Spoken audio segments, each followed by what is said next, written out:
बिस्मिल्लाहिर्रहमानिर्रहीम। अस्सलाम वालेकुम नाज़रीन, लाइव डॉक्टर शाहिद मसूद के साथ मैं हूं नाइला अली। नाज़रीन, वज़ीर आज़म शहबाज शरीफ साहब की ज़ेर सदारत स्पेशल इन्वेस्टमेंट फैसिलिटेशन काउंसिल का एक बाकायदा इजलास हुआ, जिसमें सिविल व अस्करी हुकाम ने शिरकत की। दूसरी जानब दहशतगर्दी की अदालत ने चेयरमैन तहरीक इंसाफ समेत मुतअद्दिद रहनुमाओं की नाकाबिले ज़मानत वारंट गिरफ्तारी जारी की है। जबकि वज़ीर ख़जाना इसहाक डार साहब की जानिब से आज कहा गया कि इस वक्त जो मुआशी मसाइल हैं ऐसे एटमी धमाकों के बाद भी नहीं थे। इस समेत दिन भर जो हम मौज़ूआत रहे उन पर बात करेंगे। हमारे साथ स्टूडियो में मौजूद हैं डॉक्टर शाहिद मसूद। अस्सलाम वालेकुम डॉक्टर साहब। वालेकुम जी, आपको डॉक्टर साहब, आज वज़ीर आज़म शहबाज शरीफ साहब की जानिब से कहा गया है कि पीपल्स पार्टी के खिलाफ कोई भी हुकूमत नून लीग की जानिब से बयानात ना दिए जाएं। क्या आप समझ रहे हैं सीज़ फायर हो चुका है बड़ी हुकूमती इत्तेहादी जमातों के दरमियान? सीज फायर ही है। कोई बड़ा उनमें तसादुम नज़र नहीं आ रहा। लेकिन मैं आपको सिर्फ ये बता दूं कि आने वाले दिनों में मुल्क में एक बड़ा सियासी हिजान हमें नज़र आएगा, बड़ा सियासी हिजान। और आप उसे अफरा तफरी भी कह सकते हैं, उसे हिजान भी कह सकते हैं। और उसकी वजह यह है कि बहुत कुछ ऐसा है जो इस वक्त आप कहते हैं ना ज़ेर आब पक रहा है, वो सामने नहीं है। शहबाज शरीफ साहब, कल हम मुख्तलिफ जो इस वक्त पॉलिटिकल चेस बोर्ड पे प्लेयर्स हैं उन पर थोड़ी सी बात कर लेते हैं। शहबाज शरीफ साहब कल जा रहे हैं फ्रांस, और फ्रांस में उनकी वो समिट में शरीक होंगे और उसके बाद वो लंदन चले जाएंगे। नवाज शरीफ साहब ने इस दौरान मुलाकात की है आज़म नज़ीर तारड़ साहब से, और उनकी मुलाकात हुई है शाहिद खान अब्बासी साहब से। और इस दौरान यकीनन वतन वापसी के हवाले से उन्होंने मुशावरत की है, जो बज़ाहिर हमें नज़र आ रहा है। फैसला महफूज है सुप्रीम कोर्ट का उस रिव्यू एक्ट के हवाले से।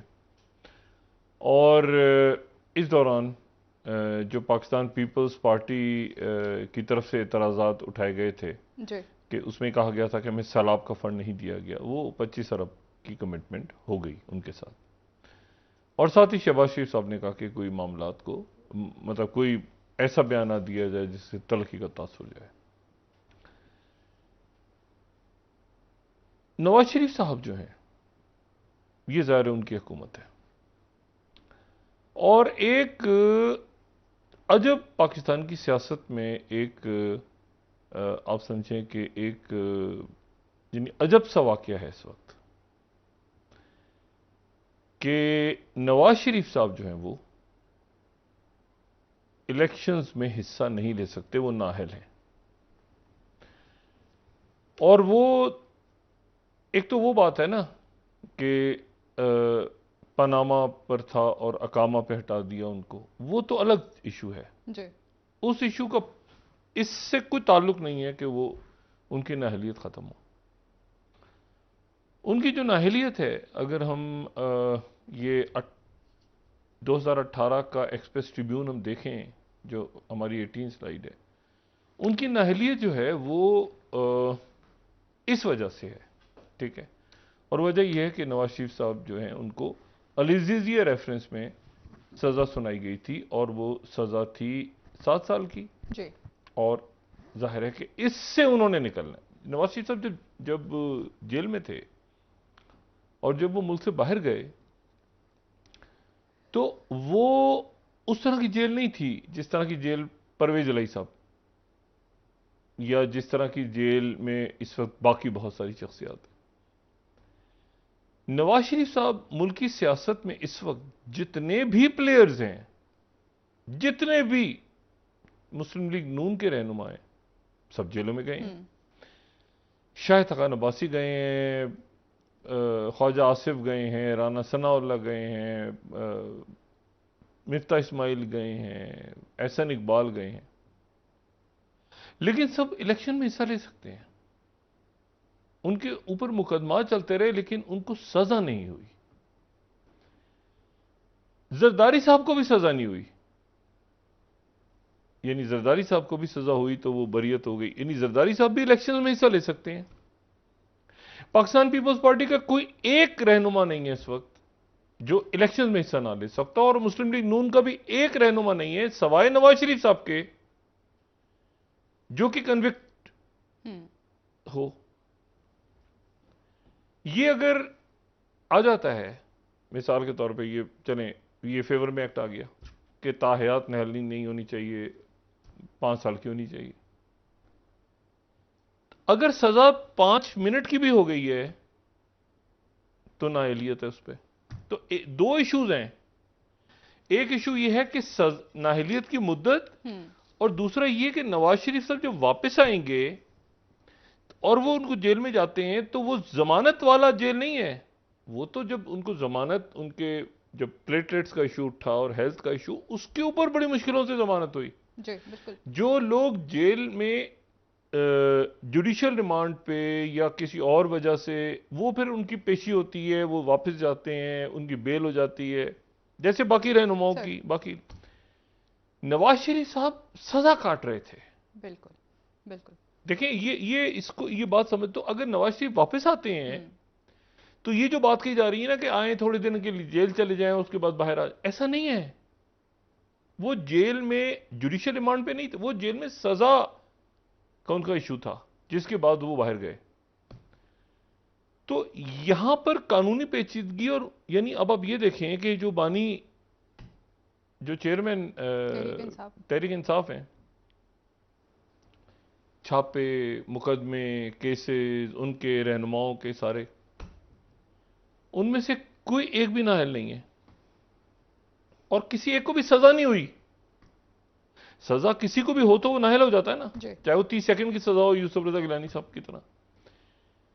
तो यहां पर अगर फर्ज करें अगले 3 महीने बाद या 4 महीने बाद, ये आपको पता है ट्रायल का एक टाइम होता है बड़ा, एक ट्रायल का एक टाइम होता है, और उस ट्रायल के टाइम के बाद फिर सजा होती है।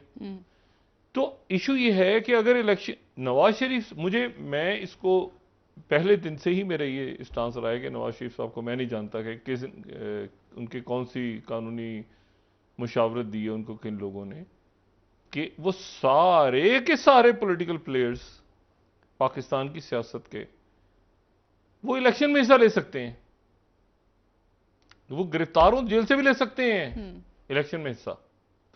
अगर वो वाहिद शख्सियत इलेक्शन में हिस्सा नहीं ले सकती तो नवाज शरीफ साहब है। और नवाज शरीफ साहब का वो 5 साल, देखें वो अलग इशू है कि नाअहलियत कितने सालों की है, क्या उनकी सजा है। अच्छा, सजा जब है, अगर सजा है तो फिर सजा की नाअहलियत ही है, उसमें 3 साल 4 साल छोड़ दे, क्योंकि सजा जो है वो उनके लिए जरूरी है कि वो बाइज्जत बरी हो। यानी अगर उनकी बाइज्जत बरियत होती है तो फिर उनका ये कानूनी मसला खत्म होता है। ठीक है। अब ये बिल पास करवा देंगे जी 5 साल की होती है, आप कह देंगे 5 साल के लिए होती है नाअहलियत, सजा तो उनकी 7 साल या उससे ज्यादा है। जी बिल्कुल। मेरा तो क्या वो जेल में बैठ के इलेक्शन लड़ेंगे या वो बाहर? ये उनके कानूनी मसाइल को पहले हल करना चाहिए था, और ये अभी से नहीं हल करना चाहिए था हुकूमत में आने के बाद, उससे पहले से। जब जो वकला हैं मुस्लिम लीग नून के, उनको बैठ के ये मामला तय करना था कि नवाज शरीफ साहब बाहर हैं। अब जब वापस आएंगे तो तरीका का देखें, अदालतें, पिटीशंस, दोबारा रिव्यू, आगे पीछे, उसे हजारों रास्ते निकलते थे। वो एन वक्त पे आके वो ये कह रहे हैं कि जी ये फर्स्ट करें फैसला आ गया कि जी 5 साल के लिए होती है, तो नवाज शरीफ साहब की सजा का क्या होगा? और उस सजा में से उनका बाइज्जत बरी होना जरूरी है। और फैसला भी क्या आता है हम नहीं जानते। यानी आप समझिए, यानी ये वो नहीं है कि जी ये जो मशवरे लोग दे रहे हैं ना कि नवाज शरीफ वापस आ जाएं, आके जेल चले जाएं, जेल से बाहर आ जाएं वापस, ऐसे नहीं होगा। वो उनके और परवेज इलाही साहब के या बाकी लोगों, वो जुडिशियल रिमांड पे उनको सजा हुई थी, वो सजा जो है उसमें से बरियत जरूरी है। ठीक है। तो ये इस मसले को, इसीलिए मेरा ख्याल है नवाज शरीफ साहब अब आजम नजीर तारड़ साहब और भी वकला से मुशावरत करें। वो उनको ये किसने मशवरे दिए हैं, किसने ये उनका मामला यहां पर लाके, यानी आप देखेंगे जून का एंड हो रहा है 2023 का, और अब वो ये बात हो रही है कि नवाज शरीफ साहब का वो वापस आ रहे हैं, तो उनको इंतखाबात, मसला ये है कि वो देखें वो वापस आके वो कहते हैं ना वापस आके जेल जाएंगे बाहर, नहीं, वो सजा काट रहे हैं जेल में। मैं फिर दोबारा इस बात को एम्फसाइज कर रहा हूं कि वो रिमांड पे नहीं है जो बेल आती बेल हो जाएगी। इशू ये है कि इसको, इस मसले को वो सजा से उनको बरी करवाना है। ठीक है, तो ये इस इशू पर काम करने की जरूरत है उनकी वकला की टीम को, और उनके, चाहे वो अशतर औसाफ अली साहब हों, या वो ख्वाजा हारिस हों, या वो अटॉर्नी जनरल हों, या वो आजम नज़ीर तारड़ हों, बहुत बड़ी वकला की टीम ऐसी है जो मियां नवाज शरीफ साहब जिनकी खिदमत हासिल कर सकते हैं ये। लेकिन आप देखें ना कि आपको बज़ाहिर लगेगा कि जी वो तहरीक इंसाफ, लेकिन तहरीक इंसाफ के का कोई एक कारकुन या रहनुमा भी जो है वो अगर जेल में बंद हो, आगे इधर उधर हो, इलेक्शन लड़ सकता है। इशू जो है वो ये है, और वो इलेक्शन असेंबली बन जाएगी और वो जो भी स्पीकर होंगे वो कहेंगे लायक करें। जैसे यहां पर हमेशा होता था कि वो उनके जारी होते थे सेशन के दौरान, और जो शख्सियात होती थी वो तमाम आती थी सेशन अटेंड करने, लेकिन कन्विक्शन एक ही शख्स की है पूरी पाकिस्तान की सियासत में, और वो कन्विक्शन जो है वो है सिर्फ मियां मोहम्मद नवाज शरीफ। और मैं समझने से कासिर हूं कि ये क्या ट्रक की बत्तियों के पीछे रोज ये पूरा जो पॉलिटिकल जो एक अरेंजमेंट है, उसने ये पलट के सोचा ही नहीं कि हमने अपने कायद को वापस बुलवाना है। नवाज शरीफ साहब ने अच्छा किया कि उन्होंने शाहिद खाकान अब्बासी साहब से मुशावरत की। अब शाहिद खाकान अब्बासी साहब जाहिर है कि उन लोगों में से हैं, जितना हम समझते हैं कि वो शहद की दलदल नहीं है, और वो उन्होंने जाके खुली टुली बात की होगी ये इश्यूज हैं पीछे, ये मामलात हैं, ठीक है, और ये पीछे चल रहा है। वो मेरा नहीं ख्याल कि उन्होंने मुस्लिम लीग नून की किसी शख्सियत के खिलाफ बात की होगी, लेकिन उन्होंने मजमूई एक, जितना हम समझते हैं, शाहिद खान अब्बासी साहब ने बताया होगा कि मुल्क में क्या हो रहा है, और सब अच्छा है कि रिपोर्टें जो आपको दी जा रही हैं कि आप आएंगे सीधा और जाके आप लैंड कर जाएंगे वजीर आजम हाउस में या ईवान सदर में, ऐसा नहीं है। और अब मेरे ख्याल से एक फाइनल फैसला नवाज शरीफ साहब करेंगे, क्योंकि इसमें टाइम नहीं है ना, क्योंकि देखें इसमें जरदारी साहब की सेहत जैसी उनकी तबीयत ठीक होती है, वो वापसी उनकी लाहौर में होगी, और लाहौर में होगी और मुकम्मल तौर पे फाल होंगे, और उसके साथ ही ये पूरा ये जो ढोल गले में डाला है मईशत का, देखें अब रह गए आज 9 दिन, IMF के साथ नई मामला तय हुए, कुछ भी नहीं हुए, उनके शेड्यूल में ही नहीं है। और उसमें अब IMF वो जो बिरादर ममालिक की तरफ से आप उनको तहरीरी तौर पे बताया भी नहीं किया, बजट कैसे होगा, क्या होगा, दरमियान में ये सेनेट का आ गया कि जी सेनेट के चेयरमैन और इमारात और ये वो सारा इस कदर तकलीफ दे लोग, और अक्रॉस द बोर्ड किया उसको। कमाल की बात ये, चाहे इधर बैठे हो सेनेटर, उधर बैठे हो, कह रहे हमने तो पढ़ा ही नहीं था, कहकर हमने नहीं पढ़ा। तो अब सब जब ये मीडिया में खबर आई है तो तब से सारे इसकी वजाहतें तरदीदें करते फिर रहे हैं, खामोशी से वो बिल मंजूर करवा लिया अपनी इमारात का, अहले खाना के बाहर के टिकट, अंदर के टिकट, पता नहीं खुदा जाने क्या क्या। और इन ये मुल्क मुतामिल है, हो सकता है इस वक्त मुल्क मुतामिल हो सकता है इन चीज़ों का।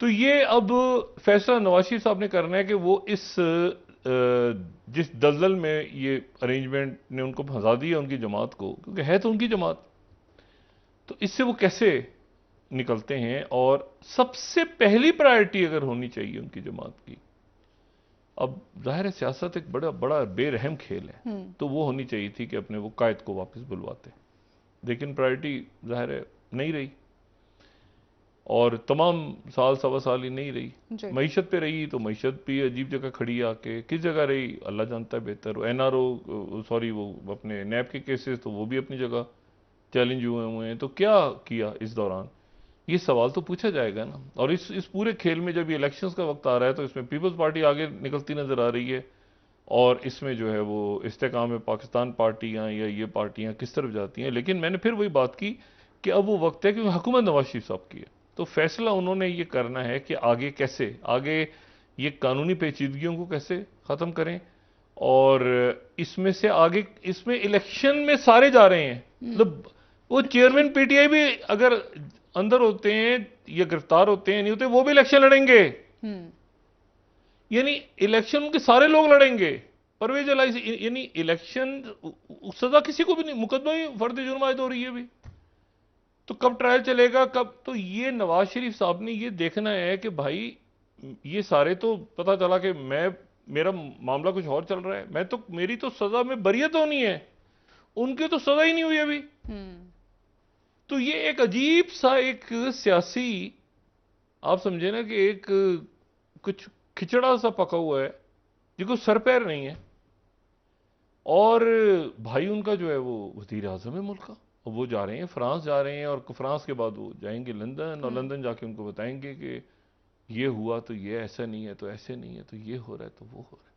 डॉक्टर ये साहब, बड़ा मसला। नून लीग से चले अवामी मसाइल या IMF के मामला तो अपनी जगह, लेकिन अपने कायद के ही मसाइल हल क्यों नहीं हो पा रहे, उसके पीछे वजह क्या इस वक्त सबसे ज्यादा जो मसाइल हैं वो मेरा ख्याल है, एक तो हैं तहरीक इंसाफ, वो तो उनका तो ये 9 मई तो कहीं जाने से रहा, ये 9 मई तो कहीं नहीं जा रहा, और ये कहीं नहीं जाएगा।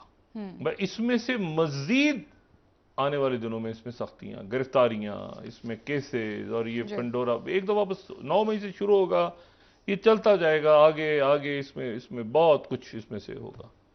और ये मैं आपको बताऊं, ये पूरा पॉलिटिकल सिस्टम जो है ना, ये हुकूमत चाहे 2 महीने रहे, 4 महीने, 6 महीने, आप देखें कोलैप्स हो चुका है मुकम्मल। कुछ नहीं पता कौन सा अदारा, सुप्रीम कोर्ट में क्या हो रहा है, उधर हाई कोर्ट्स में क्या हो रहा है, उधर क्या हो रहा है, उधर क्या हो रहा है, बिल्कुल कोई सर पैर नहीं। क्या सफ किस तरह सफबंदी होगी, क्या होगा, कब, ये क्लियर होगा अब आने वाले दिनों में। कि भाई ये देखें ना, मईशत का मसला, मईशत जो है वो स्टाफ लेवल मुआहदा ही नहीं हो रहा, फिर बोर्ड में जाना था, फिर क्या होना था, फिर उनसे बात कौन करेगा अब जाके दोबारा, कि जी देखें 30 तारीख को हमने 30 के बाद हमें जाना है ना IMF के पास, तो वो उनसे जो दोबारा बात करेंगे, पिछला बजट ठीक करो, फिर वही कहेंगे वो। तो ये मसला अच्छा खासा गुफा हुआ है सर। और इसको सर, ये मैं आपको बताऊं कि इसके ये एक सर्जरी चाहिए चीजों को हल करने के लिए, चीजें बहुत स्मूथ नहीं हो रही। ठीक है, आज स्पेशल इन्वेस्टमेंट फैसिलिटेशन काउंसिल का इजलास हुआ है, वजीर आजम साहब की ज़ेर सदारत में सिविल और अस्करी क़यादत ने शिरकत की। देखिए उन्होंने प्रपोजल रखे ना आगे, लेकिन मसला यह है कि ये प्रपोजल रखे, इसको अमली शक्ल कौन पहनाएगा, जब आपके सेनेट के अंदर वो कह रहे हैं कि जी इतना मराहत का बिल साथी मंजूर हो रहा है। मतलब आप देखें तो सही ना, कि मतलब एक रुकन तैयार नहीं है इस बात पे कि जी हम यहाँ पे हुकूमत के अंदर अपना शेयर छोड़ देते हैं, और इसको जो हम ऐसा है कि इसको कुछ 40-45 रुकनी आप काबीना बना लें। कोई कुछ छोड़ने को तैयार नहीं है। यानी कई वज़रा मुशीरान ऐसे हैं जो बेमहकमा हैं, उनके पास महकमा कोई भी नहीं है, वो बस मराहत ले रहे हैं। और ये 25 अरब चला गया सिंध में, तो सिंध हुकूमत खुश हो गई। सैलाब के लिए यकीन दहानी उन्होंने करवाई है बजट में। हालांकि अब मुझे नहीं पता ये बजट के अंदर 25 अरब कहाँ से किस मद में आएंगे, कैसे आएंगे। ऑलरेडी वजीर आजम का अपना सवाबदीदी फंड है, फिर बाकी फंड्स हैं, फिर ये सेनेट के लोग मांग रहे हैं पैसा, तो पैसा तो नहीं है, तो ठीक है वो अनाउंस कर देंगे और वो ये मामला इस तरह। लेकिन इस तरह मुल्क ठीक नहीं होते थे। और सफ़ीरों के साथ वजीर आजम की बात करना बनता भी नहीं है कि वजीर आजम सफ़ीरों को लेवल नहीं है, फॉरेन ऑफिस के लोग बात कर लें या वजारत ख़जाना के लोग बात कर लें, प्राइम मिनिस्टर का बात करना बनता नहीं है। एक तो ये चीज़ हो गई। लेकिन मैंने आपसे कहा ना कि ये एक तमाम मामला था, एक मंथ की अंजाम के, जो भी कुछ होना है बस हो जाएगा आगे जाके, ठीक है। क्योंकि खित्ते और दुनिया के हालात आपको अब इस बात की इजाज़त नहीं दे रहे कि आप इस तरह की अटकेलियाँ करें अपने मुल्क के साथ। और आज जो है वो भारत के वज़ीर आज़म रवाना हो गए अमेरिका, और अमेरिका उनका दौरा जो है ये 3 रोज़ का दौरा है, लेकिन 5 दिन, चूंकि एक रात और जो आखिरी वाली दिन है वो काउंट नहीं होगा, तो इसमें ये 3 रोज़ा दौरा है जी। वो कल पहुंचेंगे कोई 1-1:30 बजे इंडियन टाइम के मुताबिक गालिबन न्यूयॉर्क पहुंचेंगे। न्यूयॉर्क पहुंचने के बाद वो yoga day, international yoga day 2015 से मनाया जाए, उसमें शरीक होंगे। वहाँ से फिर जाएंगे जो है वो वाशिंगटन जाके उनकी मुलाकात होगी प्रेसिडेंट बाइडेन से। फिर 22 तारीख परसों का दिन बड़ा इंपॉर्टेंट, सुबह उनकी मुलाकात, ये इस्तकबालिया वाइट हाउस में। फिर उसके बाद कांग्रेस, फिर उसके बाद थिंक टैंक्स, फिर उसके बाद मुख्तलिफ बिजनेस ग्रुप्स के साथ मुलाकात। शाम को फिर उनकी 2 जगह, एक मेरे ख्याल से रोनाल्ड रेगन सेंटर में और एक और जगह पे उनकी डायस्पोरा से मुलाकात हो रही है। अगले दिन कैमिला हैरिस और एंथनी ब्लिंकन दौराना देंगे, फिर उसके बाद वो फिर दोबारा मुलाकातें हैं उनकी और उनका दौरा खत्म हो जाएगा। ठीक। ये जो दौरा है उनका, ये बिल्कुल उस दौरे के फौरन बाद हो रहा है जो कि सेक्रेटरी ब्लिंकन का दौरा हुआ है बीजिंग का। और ये बीजिंग का दौरा अच्छा रहा, इस लिहाज से अच्छा रहा कि उनकी मुलाकात हो गई प्रेसिडेंट शी से जी। ठीक है। लेकिन उस प्रेसिडेंट शी से जो मुलाकात है उसकी एक बात बड़ी, उन्होंने इंटरव्यू दिया वॉल स्ट्रीट जर्नल को और उसमें उन्होंने जैसे सीएनएन कह रहा है कि despite Blinken visit China and US still have dangerous gulf between them, लेकिन सीएनबीसी से जो उन्होंने बात की उन्होंने कहा, ये जो 9th स्लाइड है वो कह रहे हैं कि he failed, Blinken says he failed to revive military to military talks with China. यानी जो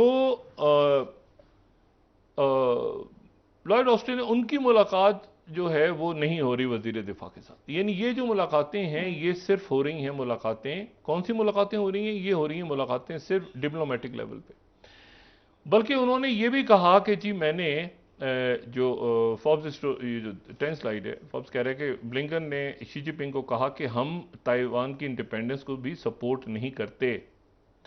अच्छा, और फिर उसके बाद एक्सेस भी कह रहा है 11वीं स्लाइड में कि US and Chinese military still are talking to each other, फौजों के आपस में कोई राब्ते नहीं है। अच्छा, अब ये फौजों के राब्ते ना होना ये एक बड़ी अजीब सी बात है, क्योंकि असल जो फड्डा तो फौजों का पड़ा हुआ है ना। ताइवान में आपने क्या करना है, साउथ चाइना सी में क्या करना है, फिलिपीन के अंदर आपके ये क्वाड क्या है, ऑक्सस क्या है, ये सारा टेक्नोलॉजी बेस्ड तो है, ट्रेड बेस्ड तो है, लेकिन ये स्ट्रेटेजिक, यही मैं बात अब कह रहा हूं कि अब चूंकि मिलिट्री टू मिलिट्री बात नहीं हो रही चाइना और अमेरिका की, यहां मिलिट्री टू मिलिट्री मामला अगर होते हैं उस, यानी अब आपसे कहना 3 दिन बाद क्लैरिटी होगी कि पूरी दुनिया का ये जो एक सारा सिलसिला, यानी प्राइम मिनिस्टर मोदी क्या कमिट करते हैं, क्या रशिया के वेपन्स बंद करते हैं, रशिया का तेल बंद करते हैं और चाइना का नाम लेते हैं और कहते हैं कि ये जो वेपन्स हैं चाइना के अगेंस्ट। चाइना ने फिर वहां पे एक बड़ा मजमून लिख के कहा है कि आप अमेरिका में ट्रैप ना हो। हम आपको आखिरी मशवरा दे रहे हैं कि अमेरिका से ट्रैप ना हो, हमसे पंगा मत लें। ठीक है सर, ब्रेक लेकिन वो अमेरिका फ्री लंच नहीं देता, वो उस हद तक लेके जाएगा। देखिए ना, उनके पास यहां पर कोई और मुल्क है जो चाइना के अगेंस्ट वो खड़ा करें, ना इंडिया के पास, क्योंकि चाइना जो है वो जाहिर है कि वो जो टेरिटोरियल डिस्प्यूट है पूरा, ना इनके पास कोई दूसरा ऑप्शन है और ये इससे पहले का है। यानी आप देखिए ना, ये सन 2000 या 2001 से अमेरिका और इंडिया के एक ताल्लुकात बनने शुरू हुए हैं। ये चाइना का तो अब हुआ है ना मामला बीच में, तो वो स्ट्रेटेजिक इस खित्ते में ऐसे होगा ऐसे होगा ऐसे होगा, उन्होंने बल्कि यहां तक आके हम चाइना को कंटेन नहीं करना चाह रहे इकोनॉमिकली। ब्लिंकन ने यहां तक कहा, उनको ये लफ्ज भी आया दरमियान में कि हम कंटेन नहीं करने का सोच नहीं। उन्होंने कहा आप ये हमारे घेरा तो नहीं डाल रहे कि इकोनॉमी को? नहीं सर, हम नहीं डाल रहे। ये सेक्रेटरी ब्लिंकन ने कहा। इसका असर प्राइम मिनिस्टर मोदी के दौरे पे और पाकिस्तान, वहां पाकिस्तान तो डिस्कस नहीं होगा लेकिन कहीं ना कहीं से वो जिक्र आएगा भी, जिक्र खैर पाकिस्तान की जिक्र खैर के बगैर तो बात नहीं होती। ये प्रेशर आ रहा है पाकिस्तान पे। सही हो गया, वापस आके बात आप अंदर का रौला रप्पा खत्म करें, रियासत पाकिस्तान ताकि आगे निकलें, लोग आगे निकलें, मुल्क आगे निकले। ठीक है डॉक्टर साहब, नाज़रीन यहाँ पर एक ब्रेक ले लेते हैं, हमारे साथ रहिए।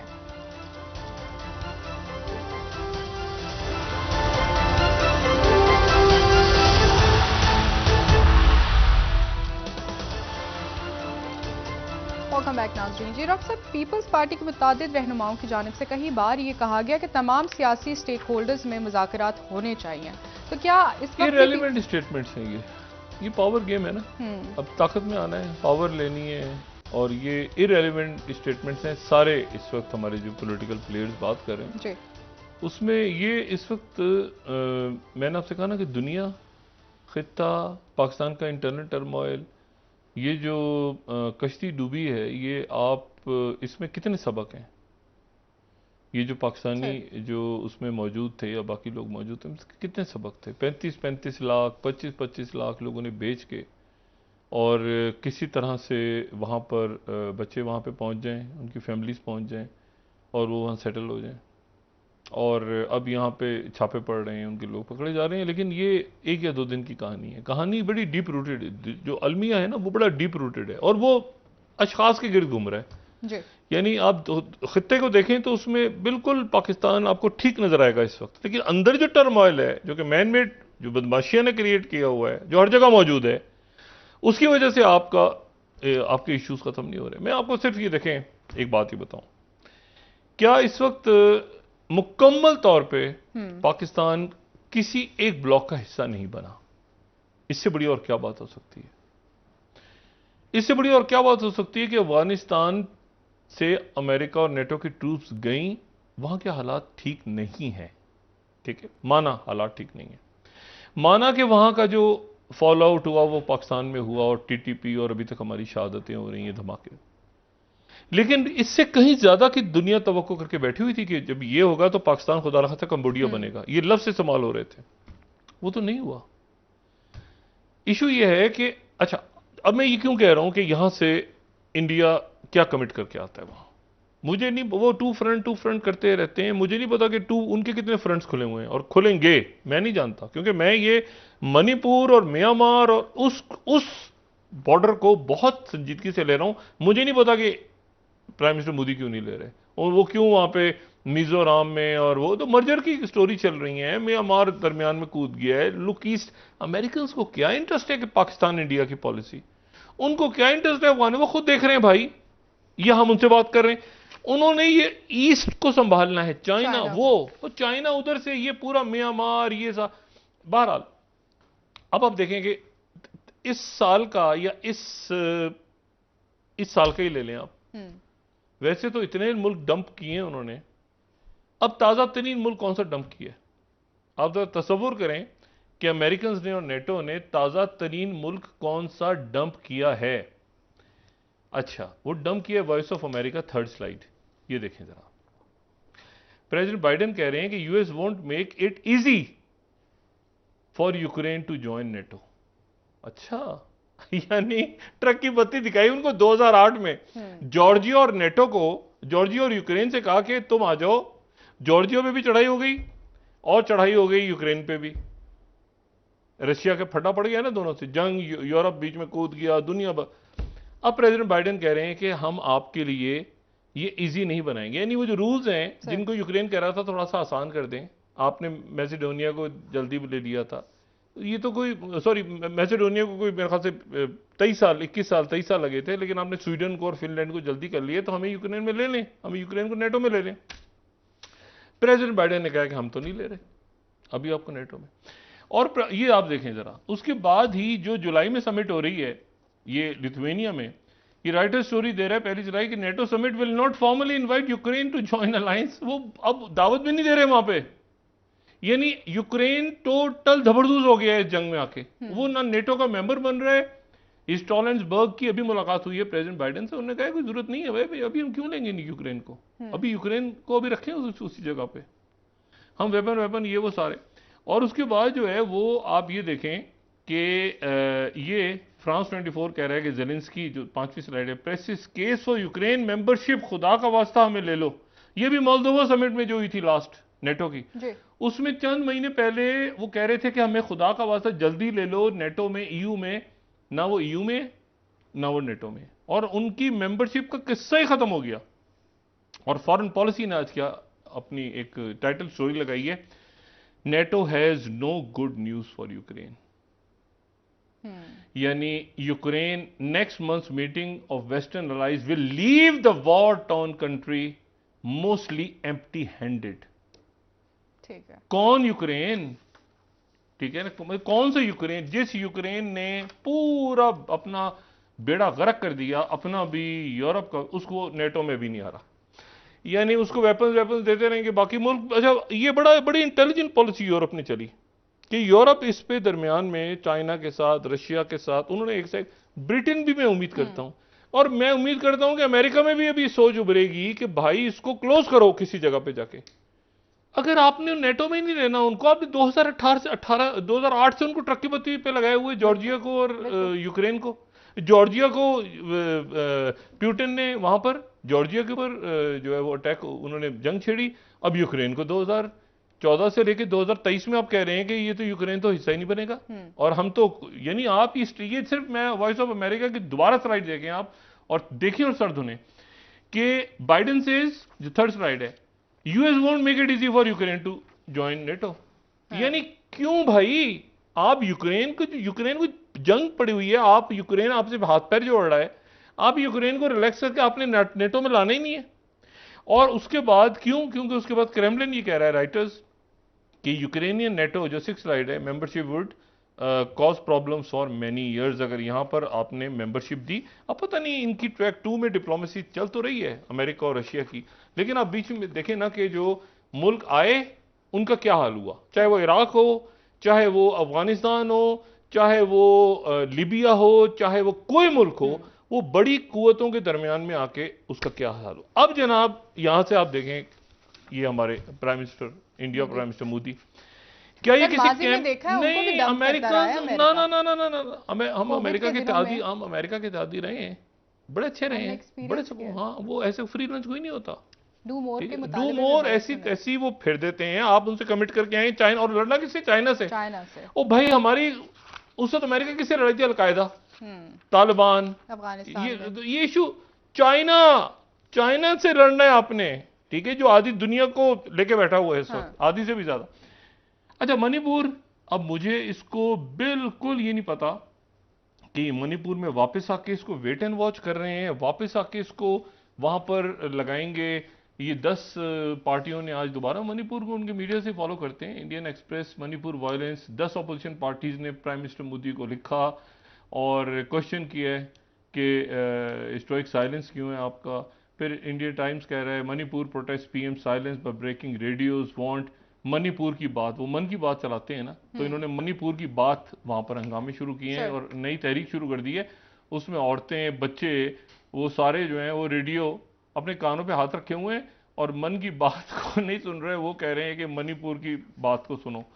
और तो ये जो है ना, और फिर देखें ये उनके जो फॉर्मर, ये जो हिंदू खबर दे रहा है कि मणिपुर चीफ मिनिस्टर आज मिजोरम काउंटर पार्ट, कल भी बात की थी कि मैथीस, अच्छा सेफ किसको करो, वो क्या कह रहे हैं आप जरा चौधरी सर देखें ना। मणिपुर का बीजेपी का जो चीफ मिनिस्टर है, जो कि बिरेन सिंह, जो कि प्रॉब्लम की जड़ है, वो दूसरे मिजोरम में उनके उससे कह रहे हैं कि मैथीस को बचाओ, यानी कुकीज को मार दो, बाकियों को खत्म कर दो, क्रिश्चियंस को भी, बाकी वहां पर ख्याल रखो कि ये बच जाए। बहुत शुक्रिया डॉक्टर और आज जो है वो उन्होंने ये, सिर्फ ये देख लें कि जो 12वीं स्लाइड है, सुप्रीम कोर्ट ने रिफ्यूज कर दिया कि जो कुकीज की ट्राइब्स ने कहा था कि खुदा का वास्ता फौज भेज दें, हमें बचाने के लिए, हमारी जिंदगी को खतरा है, फौज भेजें, तो सुप्रीम कोर्ट ने टर्न डाउन कोर्ट कर दी उनके पे। ये मणिपुर और मिजोरम और ये सारे जो इलाके हैं, मुझे नहीं पता कि इसको प्राइम मिनिस्टर मोदी और सेंटर जो है दिल्ली का, इसको क्यों देख रहा है, क्योंकि ये इंटरनल पॉलिटिक्स नहीं है, स्ट्रेटेजिक इशू है। सर बहुत शुक्रिया डॉक्टर साहब, प्रोग्राम का वक्त खत्म हो रहा है। Eastern border of the India, north east. ठीक है नाज़रीन, कल इंशाल्लाह दोबारा आपसे मुलाकात होगी। मुझे नाइला अली को इजाजत दीजिए। अल्लाह हाफिज़ जी डॉक्टर साहब। अपने दोस्तों रिश्तेदारों, मिर्ज़ा नवाब के लोगों का सब ख्याल रखिएगा।